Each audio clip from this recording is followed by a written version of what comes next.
so we can make sure everything is copacetic. There's something in the edit files of the show that if I leave my editor open, it just renders until my hard drive is full. And I'm not sure what's in there, so I'm slowly... Yeah.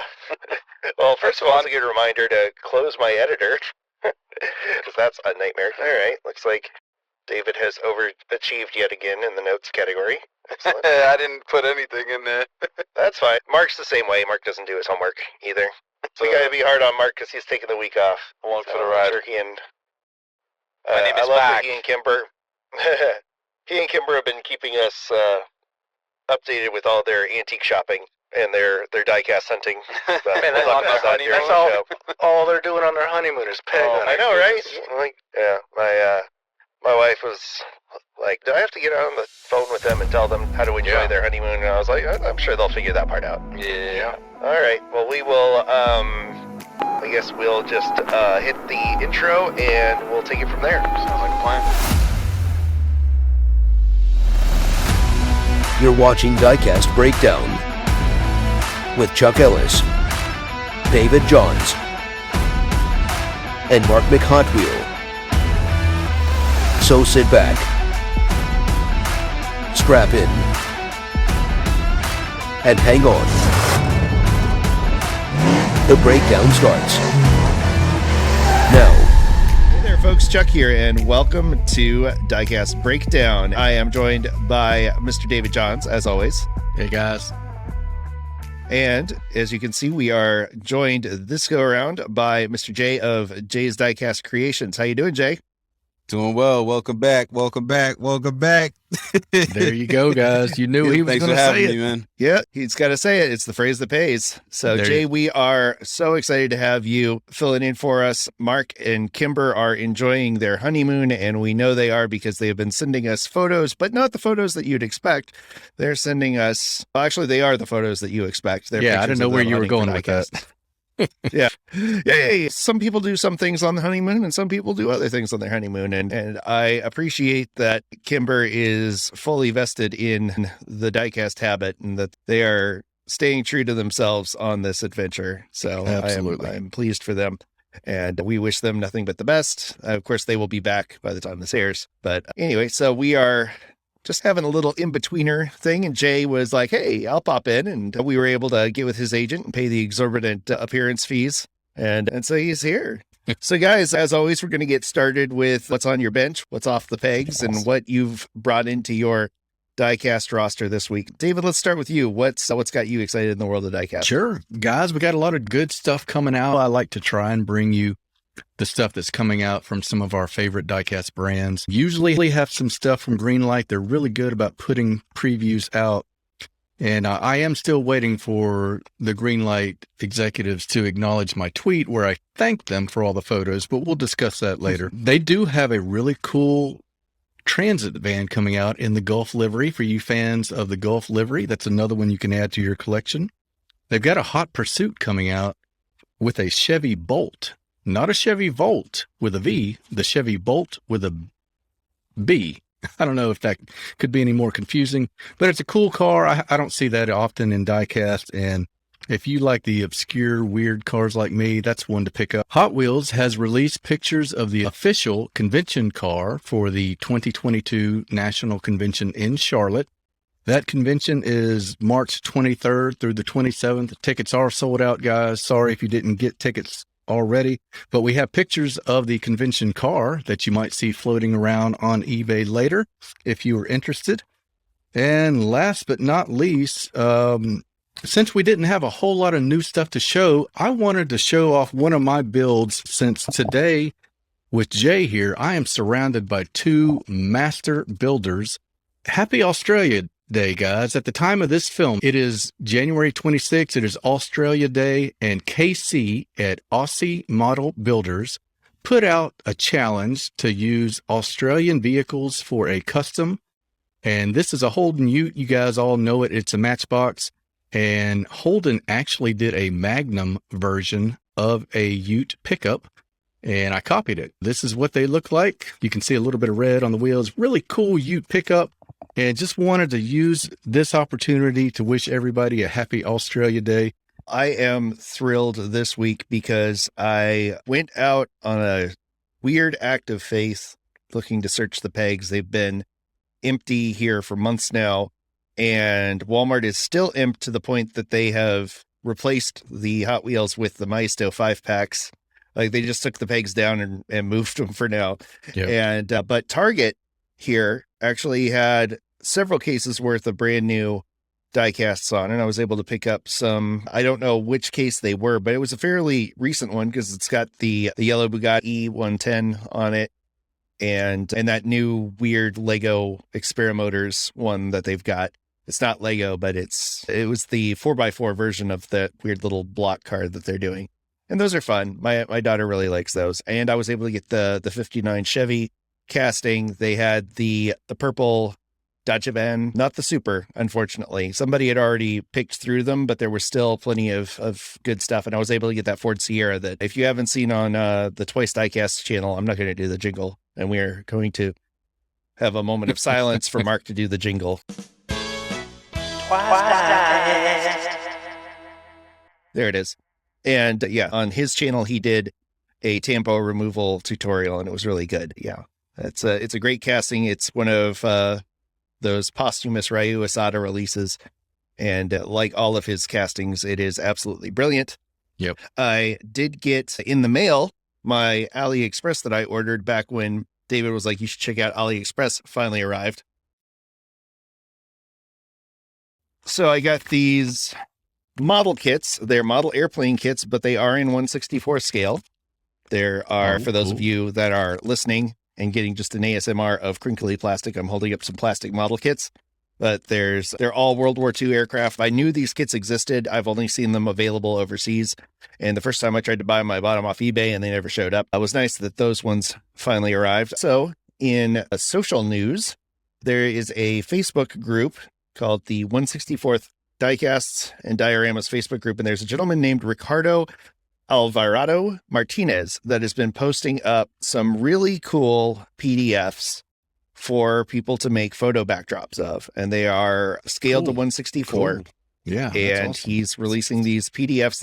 It's very nice of him to do, and I'm not sure where he's based out of. I know that his posts are automatically translated from Spanish for me on my Facebook, which is also very nice, but he seems like a really good dude, and he's sharing the hobby.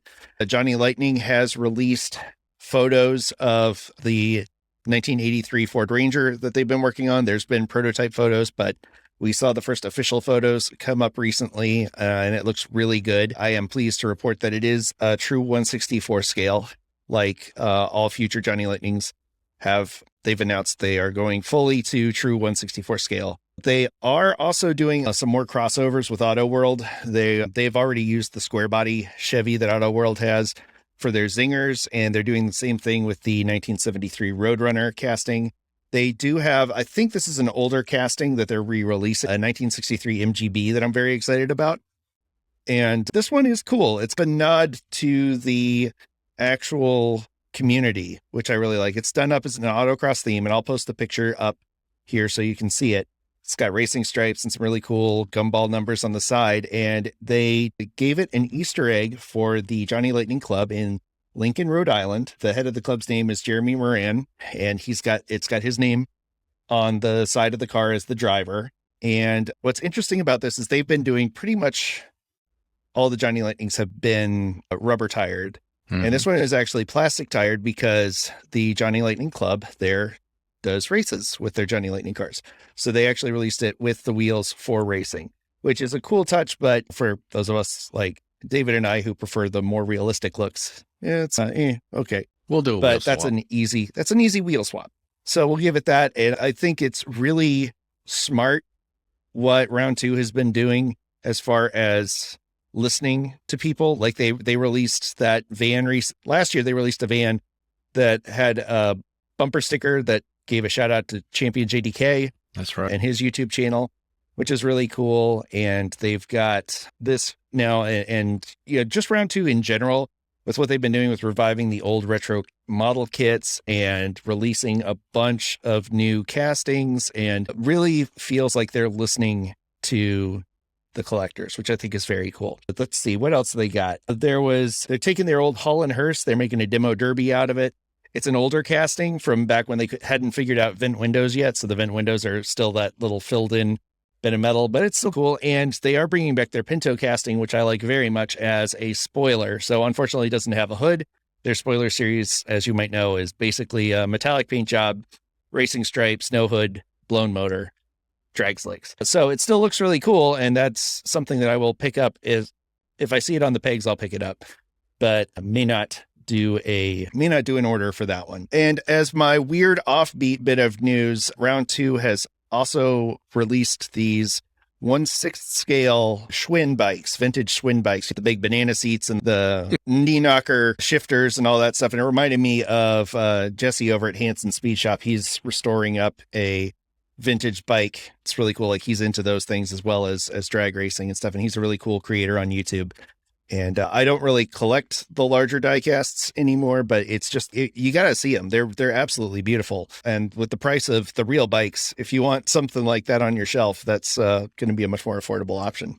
I don't have as much to talk about as you guys because, as most people know, I'm not a collector. I've been called out for that recently because I have an addiction that I've admitted to. We're gonna seek a course of action on that, but I haven't been able to find anything out there. As you mentioned before, there's nothing on the pegs, so I literally stopped looking and wasting my time and money driving to the store because couldn't find anything. Every time I go to a store, it's empty. You get a couple fantasy cars just hanging.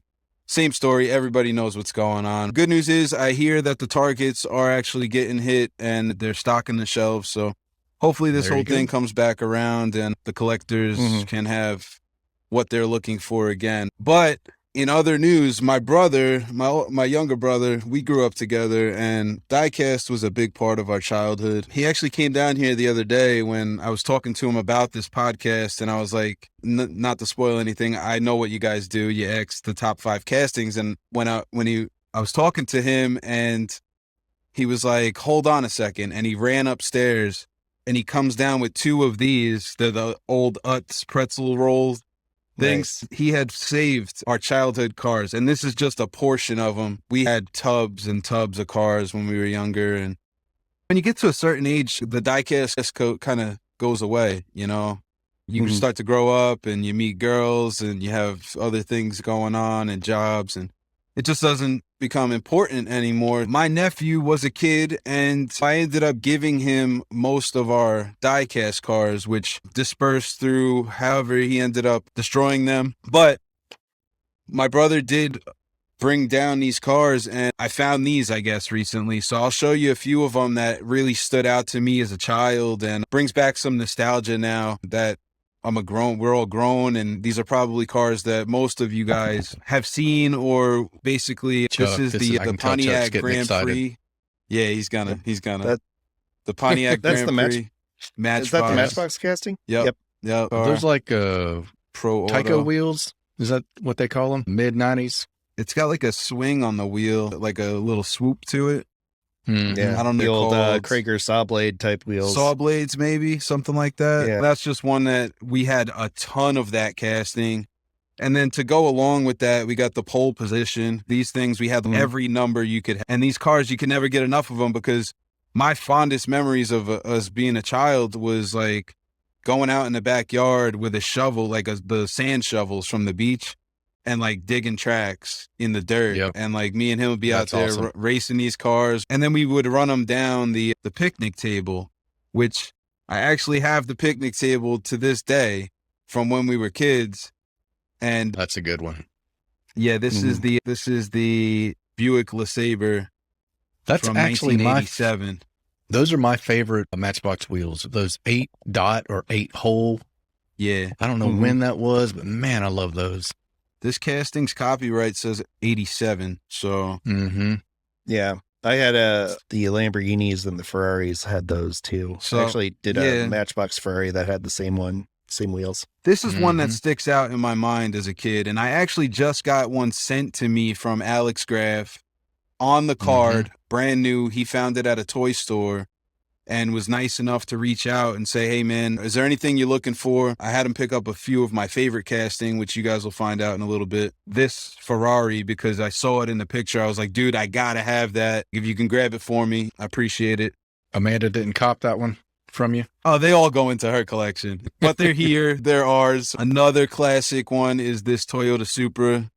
Ooh. I believe this is a 98, 94. This is some good stuff. Yeah. That's 1994 this car was from. I love They that. just don't make them like this anymore, man.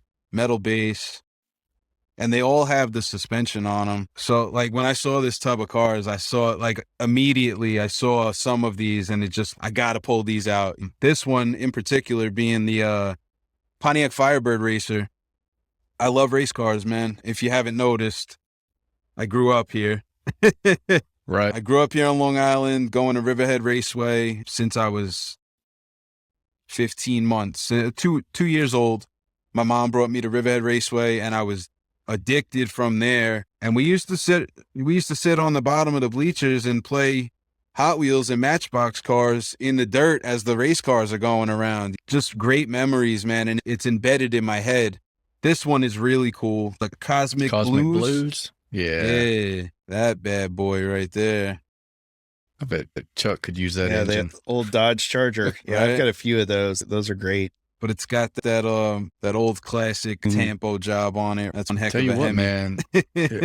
Hey, orange and purple, man, you can't go wrong. Yeah, If you can't find new stuff in the stores, Jay answered that problem right there. Somebody dropping off your old childhood classics or favorites. To be honest with you, I don't know if it's like this in every area or not, but I don't like going to Walmart and Target to buy cars. That's not my place. Like, I don't hunt in those stores. If I see a thrift store as I'm driving, Amanda already knows, hold on, because I'm making a hard turn. Like, we're going there because I don't know what somebody just dropped off. That's the thing that goes through my mind. And these are the cars that you can't find. If you found them in a thrift store, you were lucky. And now I'm probably giving everybody the honey hole tip. But Flea markets are still my go-to as far as finding decent die casts, because that's a place where you can find new and used, because sometimes you can find, I won't call them scalpers, but I'll call them opportunists that have picked up a bunch of cars you guys are lucky, that are though. still on the card. You guys are lucky because you have outdoor flea markets down there all year long, and we That's don't. true. The closest thing that I'll get to a flea market here in New York on Long Island is going to a car show, and they have a swap meet there, which they're cool, and I found a lot of good stuff in those car shows, but we don't have those in the wintertime. There's no flea markets here. I'm sure if I went up into the city, but I avoid that place like the plague. I'm a country boy. I grew up out here. Any place where the buildings start to collapse on you, I want to stay away from. I have too many. I live in a city where the tallest building is 6 stories tall, so I can't really talk about big city life here in little Gainesville. But it's ironic, Jay from New York talking to a guy from Louisiana and another guy living in Florida saying he's the country boy out of the group. Oh, it's funny, man. It is funny, but I grew up out here on Long Island, man. It's all woods and beaches. It's starting to get more built up, but yeah, they all are. It's inevitable. Well, that's a lot of great stuff. We're going to take a quick break here, and then when we come back, we're going to have a whole lot more to talk about with Jay. So stick around. Right on. We'll be back with more Diecast Breakdown after this word from our sponsors. Here's this week's small channel shoutout. Diecast Clown. If you have a favorite Diecast channel with less than 700 subscribers and you'd like to see them highlighted on a future episode, email us at diecastbreakdown@gmail.com. Here's today's Diecast Breakdown question. What is your favorite tip for painting or weathering a custom diecast? Send it to diecastbreakdown@gmail.com or tell us in the comments below. You could be featured on a future episode of Diecast Breakdown. Diecast Breakdown congratulates Mark and Kimber McHotwheel on legally joining their diecast collections. We wish them many super treasure hunts and exclusive chase pieces in their future. we'd like to take a moment to thank our executive producer level patrons, First and 64th Customs, Video Geek Productions, Matchbox Mark, Jonathan Von Nesh, Donald Raschick, and Twice Diecast. Please stick around till the end of the episode for our full list of partners and learn how you can support this project at diecastmedianetwork.com. And now back to Diecast Breakdown. All right, we are back, and I am really excited at this part because we're going to get to know our guest host, Jay, a little bit better. So, Jay, I think you are probably one of the most prolific posters on YouTube. At least you have been for a while. I know you backed off a little bit on your posting, but for a while there, it seemed like every time I opened my YouTube page, it was another video from JDC. So let's talk a little bit about, let's start there. Let's talk about what got you into Diecast and then what led you to create the channel. Where it all started. Okay. So basically what got me into Diecast as a whole was being a child, right? Me and my brother playing with these cars. I have memories of my dad coming to pick us up, and he didn't have a lot of money, but he'd bring us to the toy store and we were allowed to pick one. So every other weekend we'd come home with another car. I think I touched on this before. Life goes on and Diecast goes to the wayside. And then one day, it was 2 years ago, on New Year's Day, I woke up and I saw YouTube, 3D Bot Maker Racing had this thing on there, and it was Diecast Racing, and it looked professionally done. And I'm like, what is this? And 5 hours later, now I've watched every race that he had on there at the time, I think. And next thing you know, Outlaw Speed Shop pops up, and he's building a custom Mopar of some sort. I think it was a Roadrunner. And he's in there and he's chopping and cutting and he's stripping and painting. And I'm like, what is going on here? This is a thing? And I hear his Boston accent. He's unfiltered. He says what he wants, and you either like it or you leave it. So I can relate to that. Obviously, I try to keep everything child friendly, but I can relate to that. I'm not a scripted guy. I don't write anything down. I just go off the top, and you either like it or you leave it. So I started watching Keith, and the next video that popped up was Danny's Diecast Disasters. He was building an oil tanker post-apocalyptic rig out of a Mack truck and an empty trailer. There was nothing there. And he scratch built an oil tank and started putting skulls and spikes and flags. And I'm like, what is this? It blew my mind. Like, I never knew it was a thing. Never even thought about it. So then the rabbit hole opened up, and I started looking on Facebook, and I found groups, the Gaslands guys, and I saw that Keith had mentioned this Custom Renegades and Hoodlums Facebook page. So I joined on there, and I started looking at people's work, man. And it was like, I can't believe that there's so many different avenues you can go down in this hobby. And everybody puts their own spin on it, no matter which way you go. So you might have two custom guys that do the same car, but they come out completely different. And then you got two Gaslands guys that take the same casting and they come out totally different, two different realms. So I just started looking down this rabbit hole. And one day I was like, you know what? I'm going to try to build something. And we went out to a flea market, and there was a flea market before it shut down. And I think I spent over $100 that day. Right. What it was originally, I was like, I'm going to go out and I'm going to buy all the cars that look fast. I'm going to make them fast. I'm going to send them into 3D Bot Maker and he can race them on his channel. And then he stopped taking entries because he got so big. So I ended up with all these like cars, a lot of fantasy cars and other stuff that I'll never do anything with. And now that's just an issue that I got to take care of. But basically I started building, and I went down the Gaslands realm because I saw what Keith was using. I saw the tools he had. I saw the paint he was using, the spray booth, and I got intimidated, man. I was like, there's no way. I don't know where to start. I don't have a lot of money. I don't have all these fancy tools. And I started seeing the little defects in people's work, and like the clean cars were so much harder to do. For me in the beginning, I pulled the trigger on Gaslands because from an outsider's perspective, weathering looked like it was easier. It was easier to make a car look dirty and cover it up if you made a mistake than to make it look spotless and ruin it by trying to do a tail light and have to strip the casting again. So that's You're the giving route away I went my down. secret, Jay. Everybody's going to be mad at me, man. I'm telling you.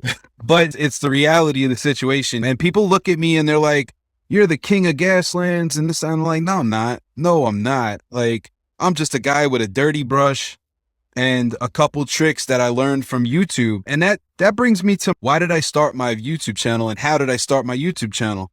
It was February 1st last year. We're coming up on 1 year. By the time this airs, maybe it already passed. I don't know. It was February 1st and I had been building cars for about a year.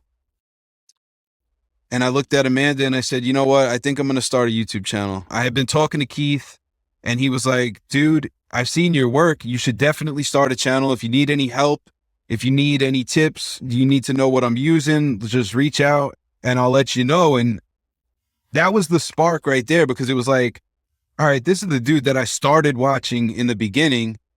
And now he's talking to me and he's, yeah, I got your back. And I'm like, all right, let's do it. So I pulled the trigger and I showed my first, it wasn't my first build, but I made my first video and it was like, okay, the video was pretty bad, but I got the monkey off my back and I just started feeling more comfortable as I made more and more.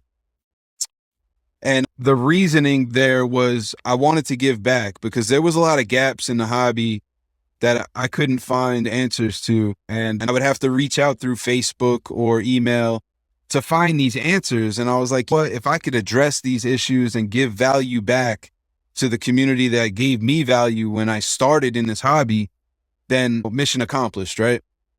So that's my basic story there of how my channel started. And it almost didn't start. I recorded a full build on a GoPro and probably 4 hours of footage. And I went to edit it down and it all corrupted. And I was like 2 days of work and I was like, I'm not doing this. So then I, like everything else, I did my research. I started looking at the easiest editors to use on your phone. And I came up with this editor. It was free to use. So I gave it a shot and it actually was very easy for me to learn.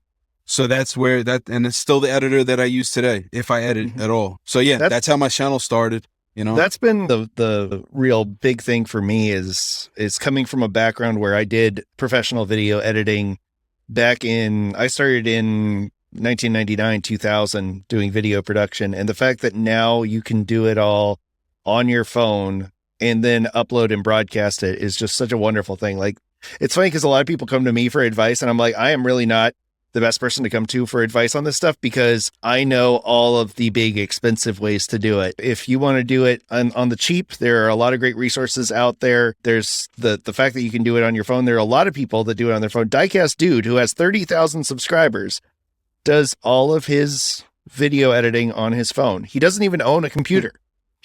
He does his entire thing from his phone, and he's got the largest diecast collection channel in Europe. Now we know. There's no excuses. And I tell people all the time, like I've been going live a lot lately because I don't know, I don't have the time as much anymore to do as many builds as I did. So I think people enjoy the live because they can actually like interact with each other and ask me questions and this, that, and the other thing. And I've been hearing more and more in my live chats that, you know, yeah, I did this custom and that custom. And these are coming from guys that don't like post videos. They don't have a channel. I think in the last 3 lives, I've called people out, not call them out, but it would be great to see you post a video. And just recently, I think 2 of them started their channels, which is super cool, man. Super cool. It's all, sometimes you just need a little bit of push. And sure. And there are some guys that, you know, all they will do, I shout out people like Gary Shorter's Diecast. He took a break for a little bit. I think he's posting again though, but he started out with just like a 10 or 12 second video. 2AHD Cat is another guy that he does very short videos and he just shows the before and the after. And that's a start, and that's engagement. That's getting your work out there and getting it seen and being a part of the community and making an impact, even if it's a smaller channel with a few dozen subscribers. You got to start somewhere. We all started with one. Absolutely, man. And Absolutely. that one was my other email account. I think it helped me to develop a relationship in the social media networks before. Absolutely. I started my channel. Because when I announced that I started a channel and I posted a video, and then I announced that on Facebook, the Renegades and Hoodlums have really been a support for me early on. It's a great group. As soon as I posted that video up, within an hour, I think it had 40 or 50 views, which I never would have gotten that and expected any viewage if I wasn't in a community like that. And I think a lot of people have a misconception of how easy it is. Like, I had somebody tell me, yo, you're so lucky, man, this, that, and the other thing. I'm like, dude, it had nothing to do with luck. Like, I worked so hard on building over 50 cars in a year. And I never asked for anything in return from anybody, just to tell me what you thought. That was all. So I think that's important, to be humble and just share and try to give value back. And give more than you take. Yep. It's very hard for me to accept all the things that are being sent to me. And I'm getting used to it, which I think that's just part of it. When people send out gifts, I'm so grateful for everything that this community has thrown my way, and I'll never be able to return it all. But that's part of it too, I think, is being able to accept that and, just realize that you've been accepted in the community. It's very humbling. It's really humbling. Really refreshing to hear that actually voiced by someone, Jay. And I appreciate you saying that. And if I could, I just want to kind of, in that vein, I want you to talk a little bit. We don't have to go into a whole lot of detail, but let's talk about that community in action and how amazing it was for your Ferrari challenge. Tell whatever you're comfortable with. Just talk about how much it meant to you. Dude, it meant the world, man. It wasn't. She had no idea that I was going to do this, and it wasn't even a thing until it was just like one day. It hit me. Like, I haven't done a build off yet, and I will get to what you just addressed, David, but this goes hand in hand. Build offs. A lot of these smaller channels are asking me how they can grow and how they can reach bigger audiences and stuff like that. I participated in every build off that came down the line. I helped out what I could, and I made sure that I participated in every 4 Horsemen build, every 3 Blind Mice build, the Gaslands UK Car of the Month every single month. I did multiple builds on the Gaslands main page for that whole community, got eyes on, and was really part of those communities, not just throwing videos up, but interacting with these guys and becoming friends. So that will really help your channel grow. But as far as getting back to what you're touching on here, the Free the Ferraris build off, first of all, and I've said this many times, thank you to everyone that had a part in that. Amanda basically said it was her best birthday ever. And that's a big deal. That is a big deal. Obviously, a little backstory for people that don't know me. My girlfriend's name is Ferrari. That's her last name. So it's a big part of her. She has the horse tattooed on her arm. When it came time and I was like, you know what? I got to do something for her and I want to get the community involved. And I recorded that video of, hey guys, I found them because she had stolen all the Ferraris and put them in the little closet over there. It was a joke, but it was like, all right, this is going to be entertaining. Let's get everybody excited about this. And next thing you know, like, the community return on that was so huge. I think over 50 cars ended up coming in, customs, that people, I don't know if we topped 50 actually arriving here, but over 50 videos were posted of builders that took part and posted on her birthday custom Ferraris. And it was like, it was mind blowing to me because I was like, maybe we'll get a couple guys and it'll make her day, you know? Next thing, like, this is a huge event. And like, I got Andrew from Maple Leaf Customs. He made the banner and everything. And I'm like, dude, I didn't ask for any of this. This is the community we live in now. Like, I've never been a part of such a great helping community. And it makes me feel special to be a part of this and be able to give my 2 cents and give value back, man, because even like the racing community that I grew up in, there's always fights and this guy doesn't like that guy. And you get that here and there in this community, but not even close to any of the other hobbies I've been a part of. It was really mind blowing to see all these customs come together And maybe I'll make a video because they live on the mantle now above the fireplace and they're all in these cases. I probably spent over $50 on these just because they were necessary to protect these customs that came in from all over the world, man. All over the world. We got cars from Switzerland, Australia, Canada, all over the United States, from almost every state, I would say. It was amazing. It was amazing, and I don't expect my next build off to draw that much attention, but I've decided that we're going to make it for our twins that are coming. I haven't done a formal announcement yet, but the Double Trouble build off is already in effect. People have already sent in cars, and let me make this clear. I don't expect anyone to send us anything. I don't want this to get tainted the wrong way. That, you know, you did so well on the last one, so now you want people to send you customs for this, and not at all.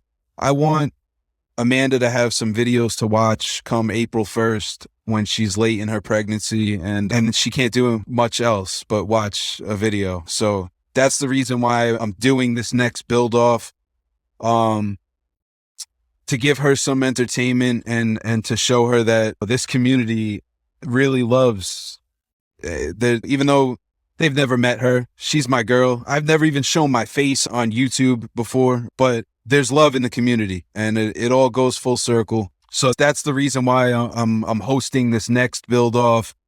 I also saw it as a selfless thing to do for myself. My first build off was for my girl, and now my second build off is going to be for the twins.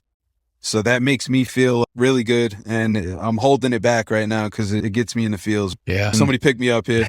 I would imagine you're going to be in for a rough go when these videos start posting because, man, we all love you, Jay, and I would expect a similar response because just from one dad to another, and I know Chuck probably can echo this, you seem like a natural dad, man. Absolutely. You seem like the kind that's going to be down on the floor, playing with cars, making sure that they love cars. Boy, girl, it doesn't matter. They're going to love cars. And that's going to be a part of their childhood for sure. She was looking at playmats and I was like, we got to get the one with the town with the roads on it.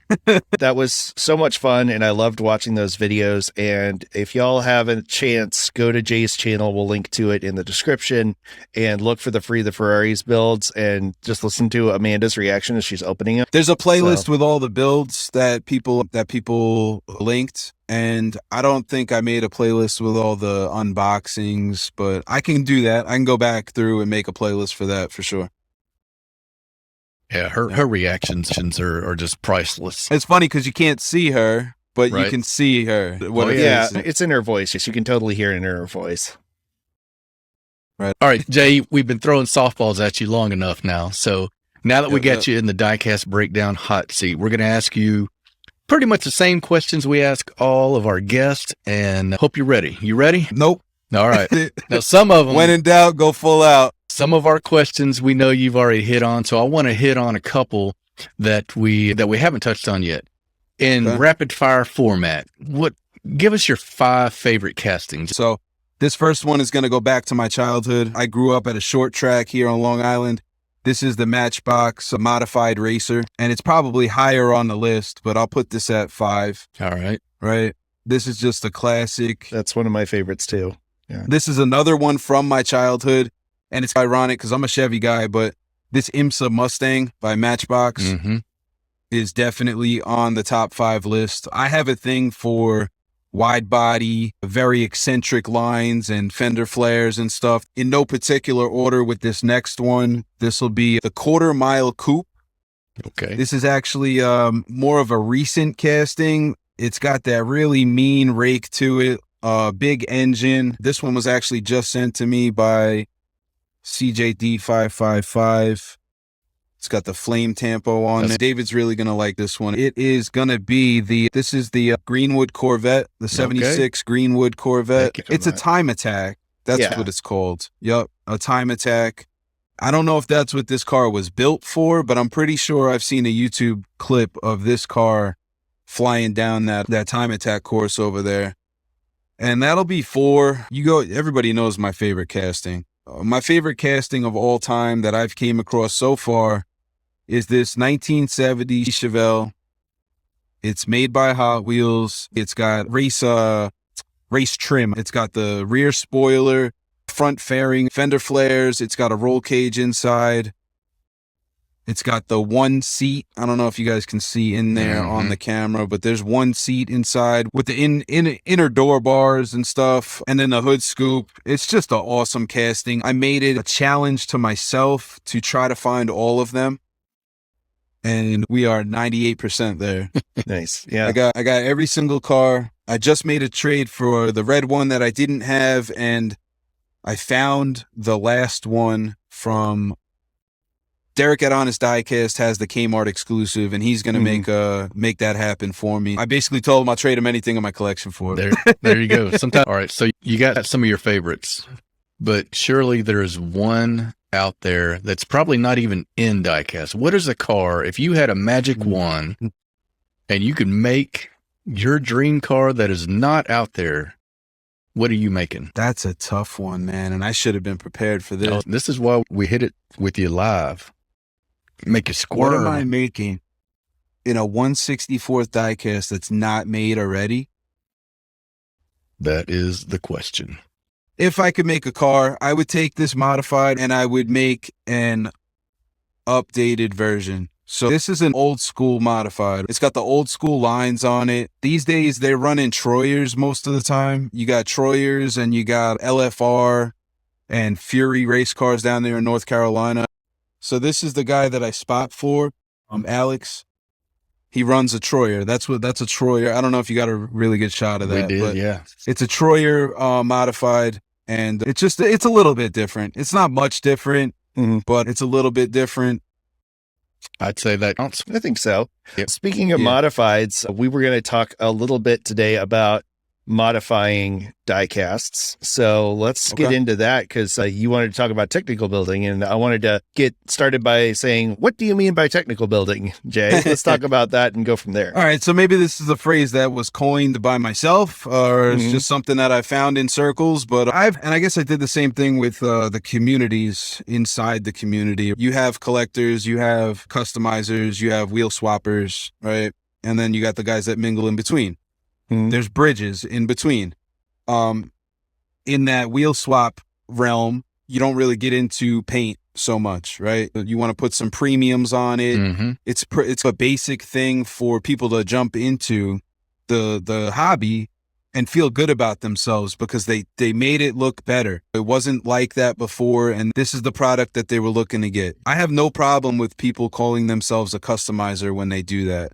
Some people do. Some people I've heard, you're not a customizer unless you stripped it and really made it your own. I don't agree with that. There are some people that go farther than that. I've seen people that said that paint and wheel swap is not enough. I'm like, are you kidding me? Really? Yeah, so that gets into the next topic. You can do a wheel swap and a paint job, and now you're getting into stripping it out and applying a custom paint job to it. Maybe you go with decals and you put a livery on the car. That's the next level of customizing. There's a whole nother level that a lot of people never even know about or don't even realize when they see a custom how much work went into that car. There's a level that I don't want to take credit for it because I don't think I'm the first one to ever say this, but it's called a technical build. You took the car apart. Maybe you took multiple cars apart. You chopped them up. You made a frame, you scratch built something, and you put them all together and then finish the product, whether it's a Bondo or Milliput or EPO putty or whatever you use. And then you go into the painting phase of it and the detailing phase of it. And those technical builds, they go to a whole nother level, man. But you could do a wheel swap in 10 minutes. You could do a paint job and a wheel swap and obviously you got to wait for paint to dry. You can't do a technical build in under 5 hours unless you're like a magician. So there's different levels to this game, but I didn't know any better when I started out. So I jumped in like head over heels and started cutting cars up and started scratch building, and I didn't know any better. This is just what I saw. Like I said, Danny's Diecast Disasters, he was scratch building a oil tanker. So I was like, all right, this is how it's done. So I didn't know any better. Now that I'm like dialing it back a little bit, I'm like, oh, I could just do a wheel swap. Are you serious? I've done a few technical builds and they're very satisfying once they're completed. I'll show you guys the first one that I ever started working on. I don't know how many hours I have into this thing. I want to say between sitting there looking at the casting and not even touching it for like nights at a time, I probably have over 100 hours into this car. And it's sickening. It really is. Hit us with it. I'm dying over here. I got to see it. This was the dairy delivery. I call it the deadly delivery. Good night. It's a dairy delivery that never had a chassis. I found this in the flea market before they shut down over here. And it was just the casting. It wasn't anything else. And I was like, how do I make this into something cool? So I started looking at different chassis and stuff. And I ended up getting a monster truck chassis. And I had to scratch build, and it's going to be really hard to see, but I had to scratch build this whole front end to drop it down and drop an axle tube through to be able to hold these wheels and move them forward to give it that rake where I wanted it to be. And then I scratch built the plow here, which hasn't been removed in quite a long time. And it does come off, but I'm not going to take it off just because I don't want to break it. I used all the techniques that I found watching other people's channels. The motor that's on here came off the back of the monster truck chassis. It's usually facing backwards. So I cut it off. I glued it up front. These are paper clips with the rubber coating on them. So I ended up just cutting those to the right length and painting them. But the problem I had was the chassis doesn't line up. It wasn't meant to be, right? And this is what makes it a technical build for me. This body was way too wide for this chassis. So how am I going to attach it? How am I going to attach it and make the body sit the way that I want it to sit with the wheels sitting the way that I want them to sit? And I came up with popsicle sticks, like the cheap ones that you get at the dollar store. And I probably worked on this thing for 2 weeks trying to get the popsicle sticks to line up. And I finally figured out if I put styrene underneath the popsicle sticks to line it up, I could pop this thing on there and it would sit without even gluing it. So then I was like, you know what? I'm going to extend it out the back to have the back of the truck sit on top of it so that it's raked forward. And then it lines up with what I'm going to build up front here. So this is all part of the build process, guys. Chuck, you know how it goes, man. You don't know this when you start the build. Usually the final product isn't what you planned on it being, right? Especially with the Gaslands build. Yeah. Yeah. And I didn't even know what I was doing at the time. I was just throwing a bunch of stuff together that looked cool. And then I used the weathering techniques that I had learned off of channels like yours and Danny's Diecast Disasters. And I learned how to dry brush, and that was it right there. And a lot of people like frown upon dry brushing, and I have no problem with it. There's nothing wrong. I love dry brushing. I know that. And I think it's more in the terrain world that people frown on it as far as rocks and stuff. It's just overdone. I get why they don't like it, but there's nothing. The reason it's overdone is it works. It works. If it's not broke, don't fix it. So basically that's a technical build and probably one of my favorite ones that I've done. You don't have to go so crazy. This was one of my Gaslands UK entries. This was a bootlegger, it was called. That was the theme. So I used the Gotta Go. I ended up scratch building the rear on this with wooden, smaller popsicle sticks, and the rocket actually fell off of this side, but it allows you to see a little bit more of how I did what I did. You did a great job on the wood on that one. Wood is really tough. You know what? It's just brown paint and wash. Yeah. And then sealing it. Once you seal it with a matte varnish, and you know what, guys? I'm going to let you in on a little secret. Oh. All these guys talk about, yeah, this one hits home. All these guys talk about, you got to use this and you got to use that or it's not going to come out good. They're full of it. They're all full of it. I use Rust-Oleum 2 times. Everything. It's $4 a can. Flat black, flat white, clear coat. It's all Rust-Oleum 2 times. And maybe I don't get the best finish. This is a technical build I did for the 4 Horsemen last year, and I think it looks pretty damn good. Mm-hmm. That's the mod rod, isn't it? The mod rod, yeah. Yep, the mod rod, and the challenge was convertible. Mm-hmm. So these wheels ended up coming off of Chip Foose Designs Challenger. It's a 140 something scale or 150 something scale. Mm-hmm. So they're just a little bit bigger. And then the drag motor comes out of that diaper dragger. Mm-hmm. So it's like the fantasy cars have a lot of good bits in them. Like I actually like the Gotta Go front. Yeah, no, that's absolutely. So that's why I bought choice. it. And a lot of people would hate me for this, but this was a red edition. That was a red edition. Gotta go. Sorry, collectors. This interior piece came out of a Maisto Ford Mustang Mach 1 or 3. Is it a Mach 3? 1? Yeah, Mach 3. Yeah, it's a concept car, and I think it was 92 or 93, right 93. before the 94 Mustang came out. And it just lined up perfectly, man. And I was like, you know what? I'm going to make that happen. Went down to the auto body shop over here, and I paid a couple dollars for that stuff. It was the red, it's like red filler, sandable filler. Spot putty, yeah. Spot putty, yeah, that's what it is. And I made it work. But that's all cheap paint, man. That's cheap Rust-Oleum, Golden Sunset, gloss, and Rust-Oleum 2 times gloss clear coat. And I think it came out pretty good, man. And then I hit it with a Sharpie along the door jambs and stuff. And so this is another trick, and I'll divert some people with this. When you make a mistake on your customs and you're really scared to strip it all, if I would have made a mistake on this, I couldn't strip it because that Mach 3 piece is molded in. It's molded into the body. So at that point, that's going to melt when it goes in the stripper. So if you make a mistake, you got to pivot. You got to pivot and shift gears and do something on the casting to take people's eyes away from the mistake so that they never actually see it. Make it look so good that they don't even ask any questions. And I think that's something that Keith had told me, actually. 90% of this customizing game is covering up mistakes. Nothing's ever perfect. You learn that real quick when you're building a big car, too. Another technical build that I did, which was out of the box. This is a steampunk locomotion, which is the Thomas the Train engine, and an Erkenstein rod that I cut the front end off Nice. of. That's super cool. Right? Yeah. Scratch built the chassis on this. It's all wooden. I use a lot of wood, and I should probably get back to that because I kind of liked it.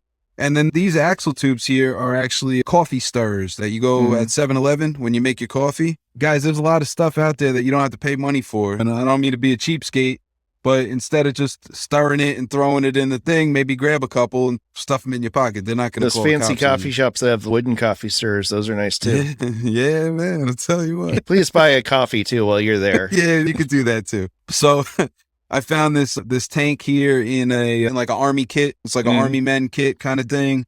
And then these little gears were from Walmart. I think they were in the bead section for, I guess you sew them on the jackets or pins or whatever. Yeah. The scrapbooking aisle has a lot of stuff like that too. Yeah, so this is what I would consider like more of a trash bash, I guess. I took the wheels off of a pullback car, and in the process, I kept the pullback engine in there. Nice. So it gives it some beef to it, and I made it where the pullback still works on this.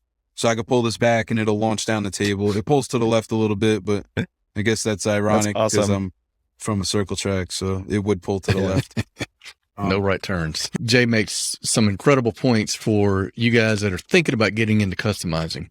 He's talked about, and I've been making notes, he has talked about using coffee stirrers. He's talked about buying castings that are separated from their chassis at flea markets. He's talking about making videos with whatever you got laying around the house. Anybody can do it. And we would love for you to let us know that you're doing it and to see some new channels pop up. One of the best things about the network, the channel that you're on right now, is we like giving platforms to new creators.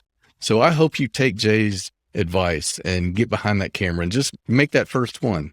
Like he said, that's the hardest one. After that, it's cookies and milk. Absolutely. Mm-hmm. Yeah, I always say just you make the first one, you get the bad one out of the way, and then you make the next one 1% better. There you go. And then you make that one 1% better. And you keep building. And it's the whole, what is the value of one push-up? Well, one push-up isn't going to get you anywhere. So you got to make a lot of them. One on top of the other. Exactly. The worst videos ever created were the ones that were never started. There you go. Exactly.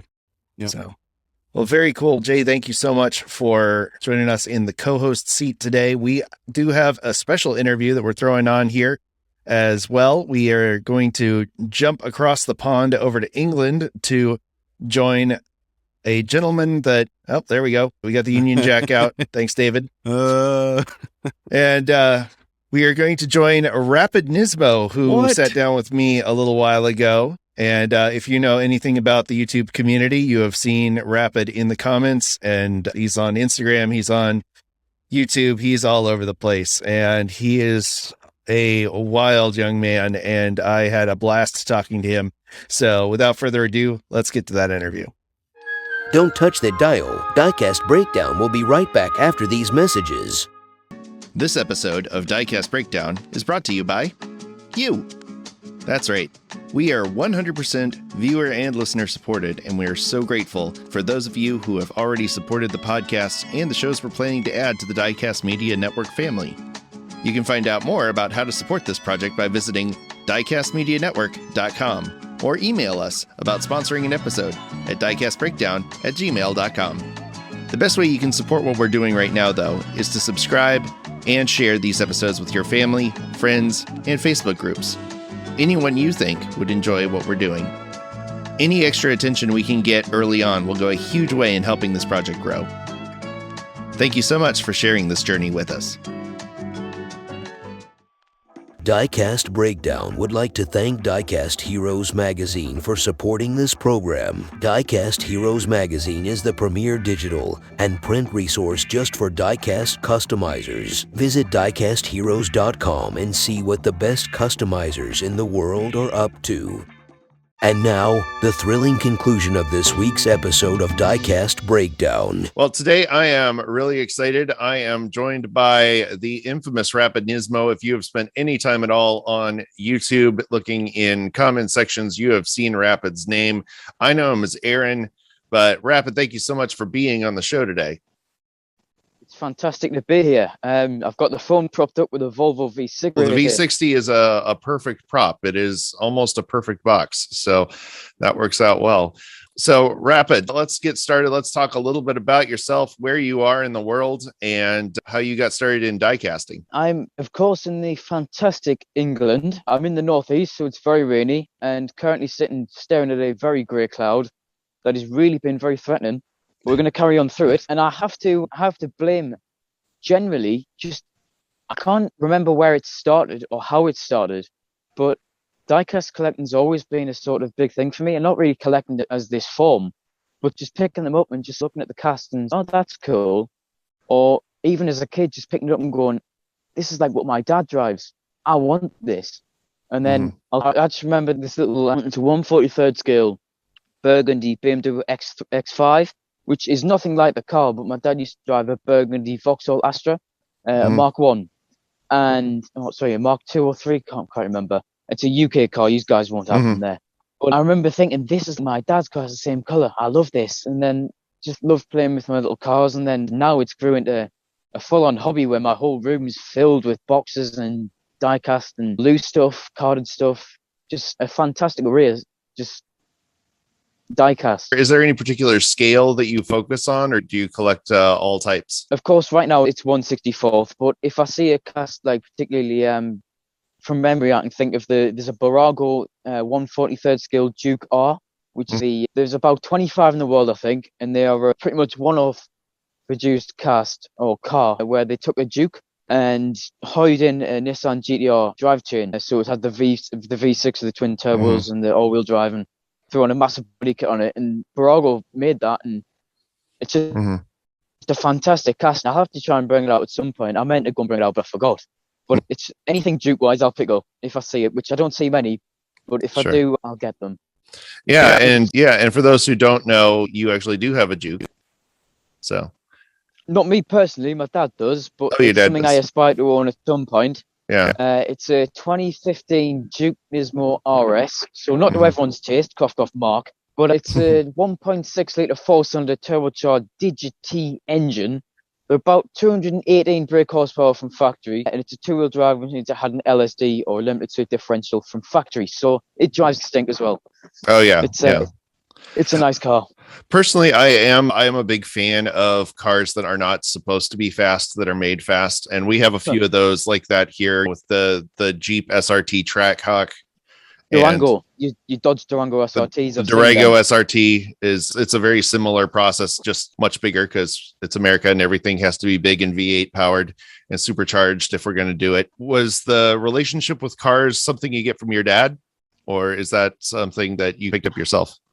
I'd say it is definitely a thing because he works producing cars. He works at the Nissan factory here in the UK. Oh, cool. So it's definitely a thing that I've picked up. So Nissan used to do a thing called the Open Day where families of workers could bring or could go in and go into the factory and have a look. Everything's obviously shut down and, because it was a shutdown anyway, it was over the summer.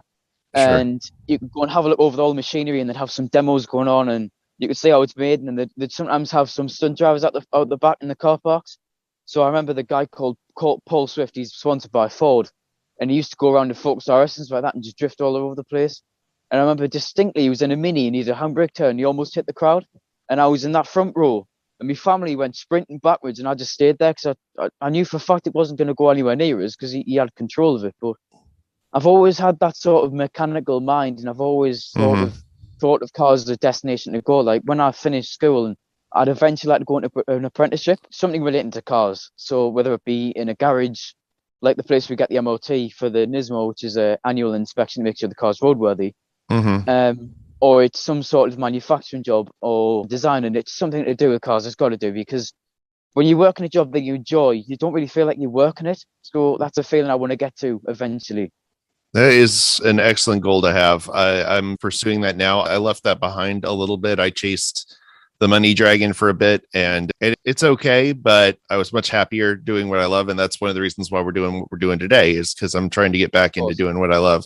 One of my earliest memories is running around with a tape recorder as a kid, making pretend radio shows. So to be able to do this is why I'm really excited about it. But England is really a special place because it is ground zero for diecast vehicles. Like Lesney started as this small parts manufacturer after the war. You had one of their, I think he was an apprentice at the time, but one of their workers started suggesting making toys with the diecasts that they had because they were doing parts. I know the story of Hot Wheels. The reason why they started making them was, of course, because Matchbox Lesney was the main diecast manufacturer. Exactly. And I can't remember who was it. The owner's Mattel. Their kid always bring in a Matchbox cast because they could do that in the schools, and he would always, his favorite thing was a Matchbox toy. It was the complete opposite of what Hot Wheels were doing, or actually Hot Wheels wasn't even around. But it wasn't even around then, because Lesney, they started doing them in I think the early 50s. I'm gonna have to look this up. I should have been better prepared for this. But if diecast at all, everybody knows the brands Matchbox and Hot Wheels. Wow. Matchbox and Hot Wheels. So there we go. That's actually one of my favorite new ones that Matchbox has done. And that's a favorite. The MR2, the first gen MR2 is awesome. I was so excited about it. I was able to get all 4 variants of it. I'm not there yet. I might do soon. There's a great guy I want to shout out now called Dane Self. If he's watching, he's watching everyone's videos. He's a great guy. I know Dane. He managed to source me some more MO2s, which I'm gratefully thankful for him. Yeah. I just need one variation left, which is headlights up, right-hand drive, and then I'm finished with the MR2s. Then there's an aqua green one coming out soon as well. Yeah, for those who don't know, the MR2 has 4 variations. There are right-hand drive, left-hand drive, and pop-up headlights up and pop-up headlights down. And that one is the one to find. We pretty much anything you get there, we don't really get. We don't really get Matchbox. Like in my area, that sells them, and it's way out of my way. It's called Tesco, which is a brand which is all throughout, or a supermarket all throughout Europe, and they only sell Matchbox, and that really gets me because it's our brand. It originated here, so if we got that more here, I think I'd be really motivated to get out there hunting a lot more than I am now. Like I love hunting, don't be wrong. And I go hunting every time I go to the shops. I always go to a shop that sells them. But I think if we got more Matchbox, I think it would be fantastic. Like we don't even get premiums of Hot Wheels. We're starting to get them. There's more shops starting to roll them out, but it's terrible. It's only select ranges of them. Like I know some people down south might find modern classics, but for me personally, I was useless to find them. I didn't find anything. I think I saw one of them, but it was a stolen one. So it was a stolen card with just the card left on the shop. floor just torn apart, which absolutely, Yeah, I that's was terrible. fuming by that. I was absolutely fuming. Yeah, that's kind of my question. What I like to hear is what's it like hunting in different parts of the world. So in the north in England, it sounds like it's pretty slim pickings as far as Yeah. It's pretty much main lines and nothing much else. If I'm lucky, sometimes I can see Matchbox in the odd singular toy store, so like a family-owned toy store, something like that. And I might be able to find some Matchbox, but they're really up in price. Like, I don't really want to pay that much sort of money for something. Like, for me personally, I'm paying per main line about £1.50, which is probably about $2, maybe $2.50 in America, which is obviously for you guys, you would never buy anything like that. At least at that price, because you guys get them the $1.25. And I think different countries value things differently. And to that point, in the US, like you said, in where I live, diecast mainline from Hot Wheels is about 94 cents. If you go to Walmart, I think some of them I've started seeing marked up to 97 cents, which again is still incredibly low.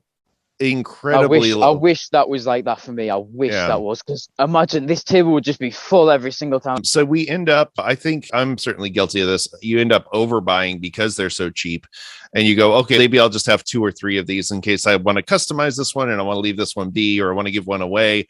So I think that's what leads to a lot of the excess that American collectors have, and I'm certainly guilty of it. I've probably got 3,000 or 4,000 cars in my collection. For me personally, I have to budget. So because I am not in a job, I'm in school.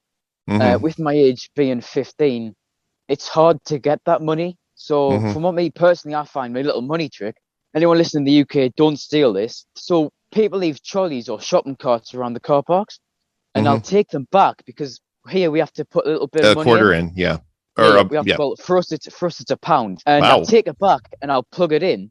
And then I'll get that £1 and I can spend that on something that I like. So say, I don't know, I paid for this pretty much with that money. It's something that I think about, and I think it's entrepreneurial, whatever you call it. The people who, it's like that, where you're thinking of little ways to make more money, to be able to spend it on something that you like, or to save up for something you like, which is sort of how it all started, really.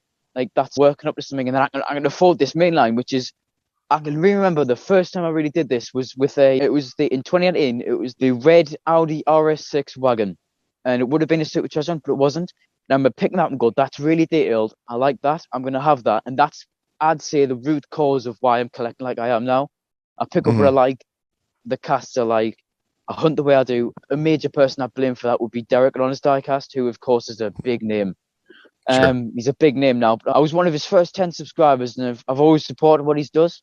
And I think it's amazing that he helps out people in the community, no matter what they are or how they are, or what their situation is. That's anyone in the community. That's David at Twice Diecast. That's you yourself, Chuck. It's Mustang Hunter. It's King Nut. It's Hewitt's Hot Wheels. It's anyone in the community wants to help out anyone who can't get something. And that's what I really love about the community. It's the sense of family, especially our corner, where we have, of course, the names I've just listed and more. The list ever grows. No, I agree. And that's one of the reasons why I was so motivated to do this program, is because it's such a good community. And I think to your point, it also adds to the fun of the hunt, because then you're like not only hunting for yourself, but you're hunting for other people. And so like the 3 hosts of Diecast Breakdown, we have our own text thread. And so whenever we're in the shops, we're sending each other pictures of what's on the pegs and going, do you need this? Do you want this? Right now, we're not doing it so much other than to say, look at these empty shelves. Isn't this ridiculous?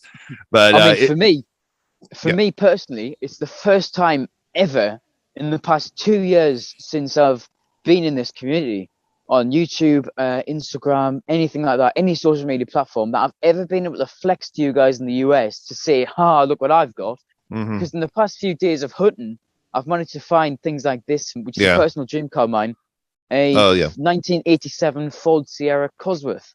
And that's a beautiful casting too. I was so excited when they released that one. Cast. It's a fantastic cast. I'm so happy it's out.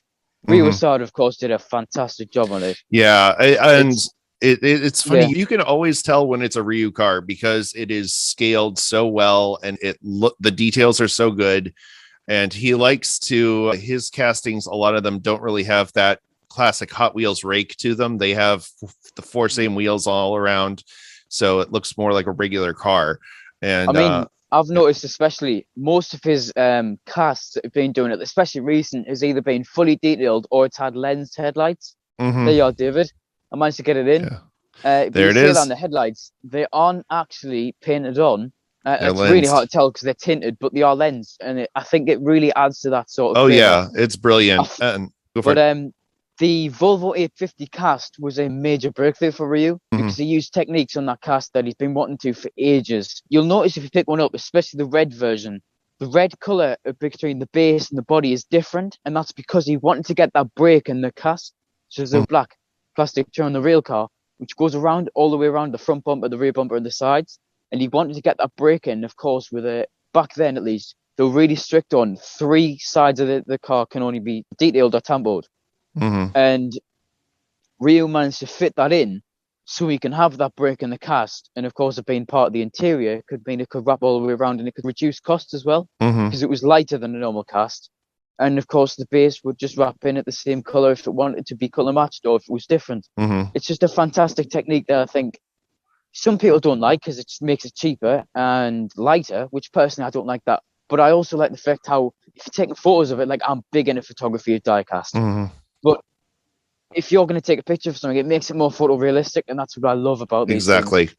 And it's interesting because that's actually not a new technique. There actually was and I don't know if this is the first instance or not, but it makes me think of the 79 Mustang that Hot Wheels did. It did the same thing where it actually incorporated the plastic from the interior into the external plastic wraparound, because that Fox body Mustang had that same thing where it had a wraparound trim piece. It's part of the brilliant bit about this community, and one of the things that I love about the YouTuber group especially, that first of all, it's become so easy for people to start a YouTube channel and share their collection, and that whole stigma of the comments in YouTube videos being so full of negativity, it's almost non-existent. I won't say completely non-existent, but it's almost non-existent in the tiny car community. I wanted to circle back on something here because you had started mentioning some of the castings that you really liked. And one of the questions that I wanted to ask you is, if you had to narrow it down, and I know this is really hard, but if you had to narrow it down, what are your top 5 favorite castings? Oh, okay. So the Sierra Cosworth I've just shown before, that has to be up there. Has to be. Sure. If it was from any brand in any scale, I think the dream cast for me would be to get. I know on the first Diecast podcast that you guys did, both the one skill get of your real car. I really love in the realms of being able to spend £20,000 like it's nothing on a photorealistic model of our Juke Nismo with license plates, even down to the little dent in the quarter. But I know that would never be possible. But there's a little dent in the corner of a status planet, and that was a really sad but also funny memory. Something happened, but at the same time, it scarred that car, and it's something that only our car has. It's a little sort of detail that only ours has and makes it our own, and it's unique, which I think is really cool. Of course, the MR2 has to be on there. There's fantastic casting. You can see those details in the back, which I just love. There's also something that I haven't brought down, which is from the new modern classic set, the Evo 6. I freaking love that thing. The details are perfect. The body color blue with the white wheels. It wouldn't stay clean for 2 seconds here with our salty roads and whatever, but it's just fantastic cast. I love any Sylvia, anything Japanese, of course, or anything just weird, small minis. You guys mentioned the Starlet in the live chat. I can't get my hands on one of them. I will eventually. I'll have to fork out some money or something on eBay or something for that.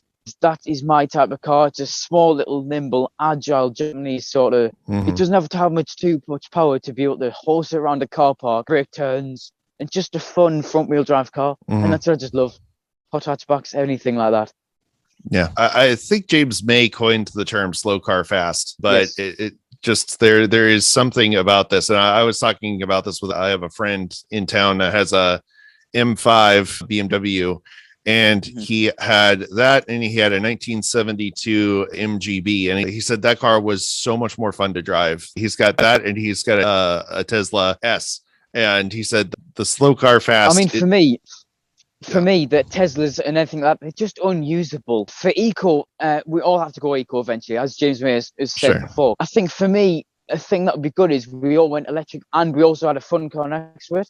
So if you're a car, a fun car, but if it's not a electric car, then you're fine. You know what I mean? But I think I like these electric cars, and Tesla being in Hot Wheels is not a new thing anymore. It was, I think, it was 2017 or something when we last got them. It's been around. But I think that type of car, especially Teslas, the stigma around them, like the whole sort of, usually the people who own them are sort of, without being offensive, they can be quite in your face, which I can relate to a lot with the Juke. But I don't know, I don't like Tesla.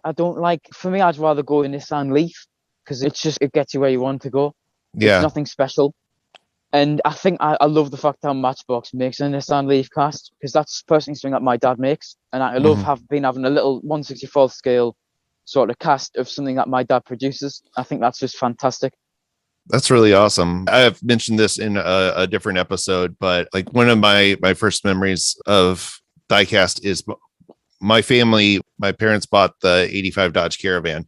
And so we had the Matchbox of the Caravan.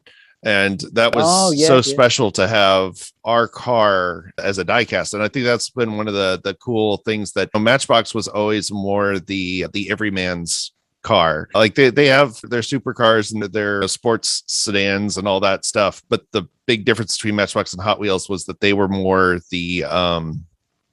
the cars that you would see on the road rather than the cars that you would aspire to. And so you had regular stock looking Golfs and the pickup trucks and work vehicles and construction vehicles and all that. In fact, Matchbox's first toy casting was a construction vehicle, because that was a common sight at the time, because there was a lot of construction being done because they were basically rebuilding London after all the bombs. Area. Yeah. In my general area, there's a place not too far away called Washington, which is a town where your George Washington, your president, was actually born and raised. It's got quite a bit of history around here. But around there, everything was... It's original Washington Village, which has the original nice little buildings. There's the original pubs, obviously the building that raised, and that's still there. But I've actually been into it. It's a really nice building. It needs a bit of refurbishment and restoring, but it's getting there. There is money for it. But all around there, it's just big, ugly concrete buildings which are built in a hurry in the 60s. And they weren't really supposed to be around here for very long, but they've just stayed. And especially in a place where my family's really started out, which obviously the shipbuilding, it was the biggest shipping place in the whole of the UK. And in the 80s, Margaret Thatcher shut down and Nissan moved in place. And it's where that sort of things come from.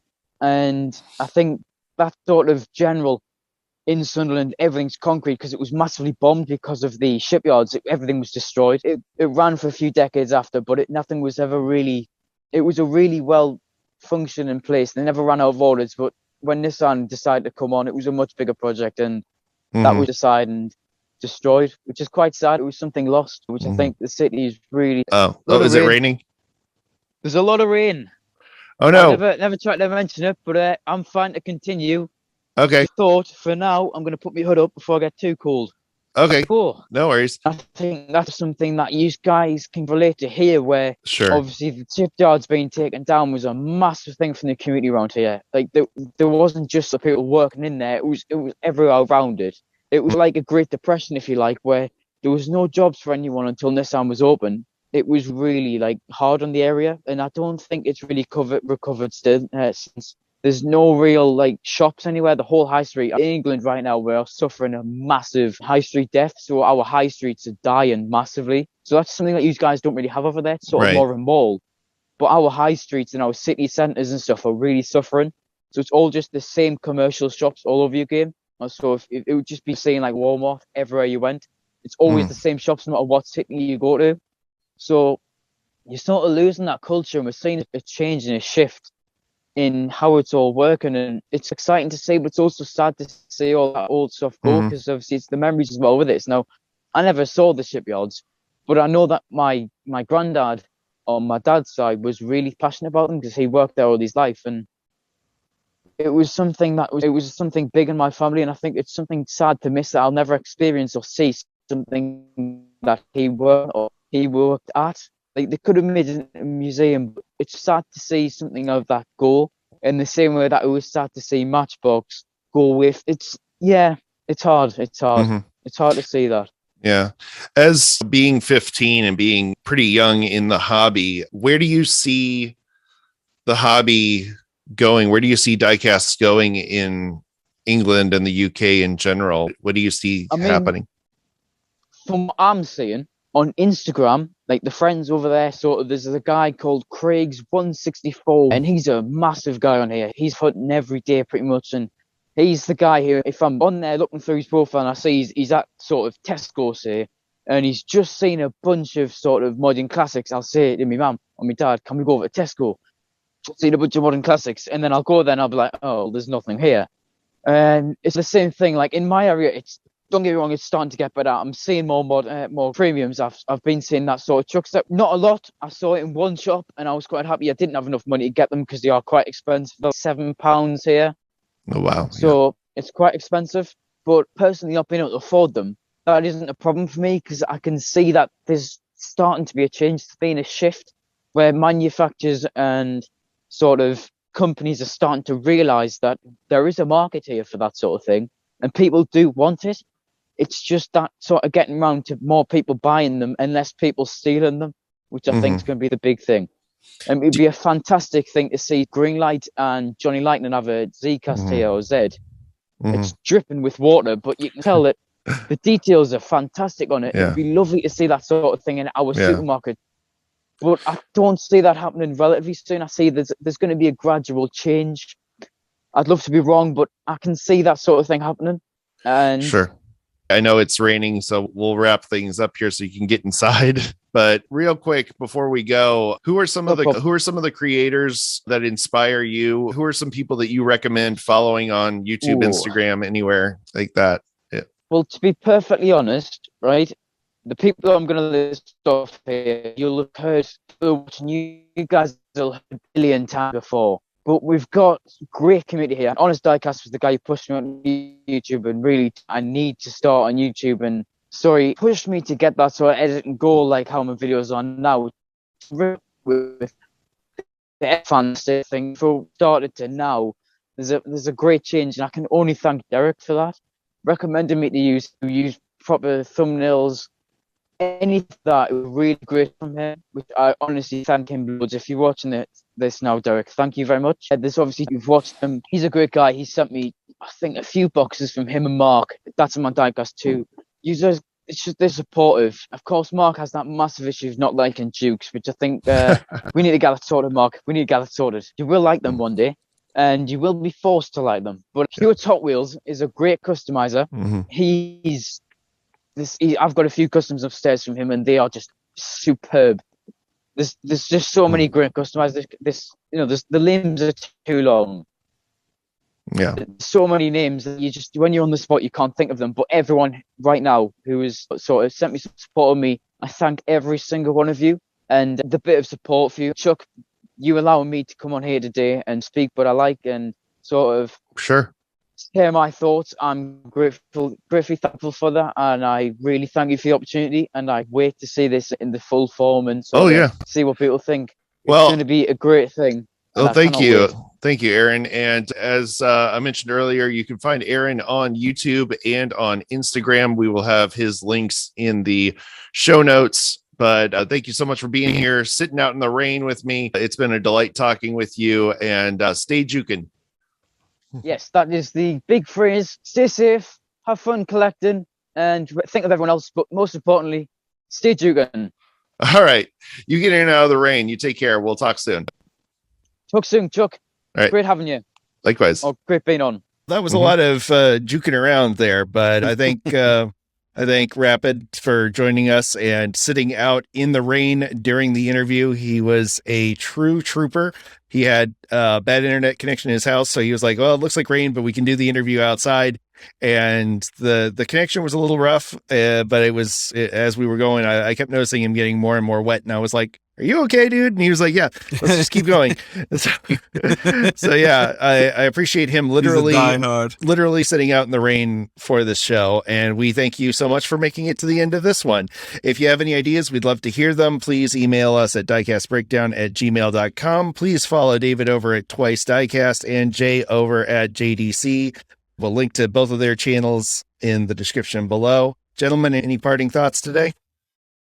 Jay, it was such a blast to have you here, man. One of the best YouTube channels out there, and just really a pleasure getting to know you. And I hope the viewers and listeners enjoyed it as well. Thank you so much for coming, man.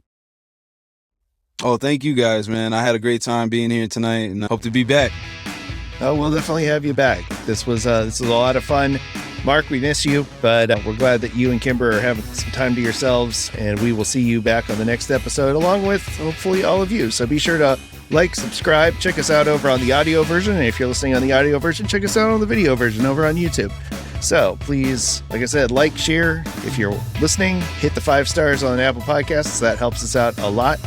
And until next time, we will see you on the next one. Take care. See you guys.